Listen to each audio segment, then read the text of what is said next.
पहिल्यांदा आपण काय पाहतो, एथिक्सच्या रिलेटेड पाहतो. दुसऱ्यांदा याच्यामध्ये काय पाहतो, सायकोलॉजीच्या रिलेटेड पाहतो. कुठल्या गोष्टी?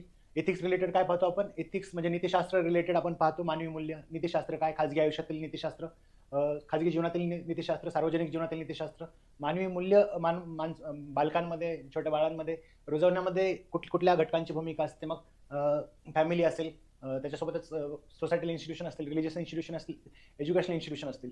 त्याच्यानंतर ॲटिट्यूड पाहतो. ॲटिट्यूड ज्या गोष्टी आहेत, ॲटिट्यूड असेल, ॲप्टिट्यूड असेल, इमोशनल इंटेलिजन्स असेल, या गोष्टी तुम्हाला दिसतील सायकोलॉजीशी रिलेटेड, मानसशास्त्राशी संबंधित.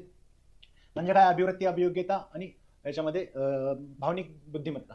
मग याच्यामध्ये हे कशापासून बनलेलं असतं, त्याचा नीतिमत्तेशी कशी संबंध जोडलेला आहे हे आपण पाहत असतो. म्हणजे त्याचे घटक असतील. सपोज आता ॲटिट्यूड पाहतोय म्हणजेच अभिवृत्ती, तर त्याच्यात म्हणजे कॉन्सेप्ट काय बाबा, नक्की अभिवृत्ती काय आहे, त्याचे कॉम्पोनंट कुठले आहेत, त्याचा परिणाम कुठला होतो त्याच्या मानवाच्या वर्तनावरती त्या ॲटिट्यूडचा, किंवा डिटर्मिनंट्स ऑफ ॲटिट्यूड ज्याला म्हणतो, निर्धारक, ते निर्धारक कुठले आहेत. मग सार्वजनिक जीवनामध्ये किंवा कुणाचं म्हणजे कुठल्या गोष्टी डिसाईड करतात आपण नीतिमत्तेने वागायला पाहिजे असं.